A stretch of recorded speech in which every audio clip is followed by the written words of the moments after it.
मी लेखक नाही, साहित्यिक नाही, विचारवंत नाही, मी एक कार्यकर्ता आहे.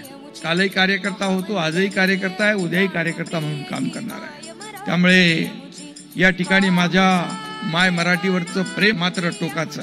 ही भाषा माझ्या आईची आहे, ही भाषा ज्ञानेश्वर माऊलींची आहे, ही छत्रपती शिवरायांची आहे, छत्रपती संभाजी महाराजांची आहे, ही बहिणाबाई चौधरींच्या ओव्यांची भाषा आहे, महात्मा ज्योतिबा फुलेंची भाषा आहे, ही लोकमान्य टिळकांची भाषा आहे. आणि ज्यांनी देशाला संविधान दिलं त्या महामानव डॉक्टर बाबासाहेब आंबेडकरांची आहे, स्वातंत्र्यवीर सावरकरांची आहे.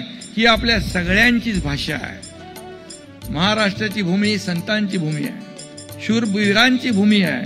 आणि या संतांनी या भूमीत या ठिकाणी भक्ती संप्रदाय निर्माण केला, तर महापराक्रमी वीरांनी शक्ती संप्रदाय निर्माण केला.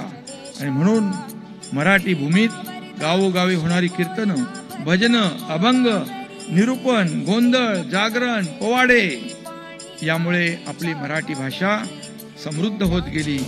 आणि खऱ्या अर्थाने माझी मराठी हळवी आहे, पण वेळ आली की तेवढी तिखटही होते, हेही आपल्या सगळ्यांना माहीत आहे. तिच्यात सौंदर्य आहे आणि संतवाणी देखील आहे. कौतुक करताना ती थकत नाही आणि सेवा करताना कधी अडखळत नाही. आणि म्हणून अन्याय दिसला तर दुर्गा मातेचं उग्र रूप धारण केल्याशिवाय राहत नाही. ती वात्सल्याची आहे, मायेची भाषा आहे. प्रसंग आला तर ती तलवारीची भाषाही बनते, ही मराठी भाषा आहे.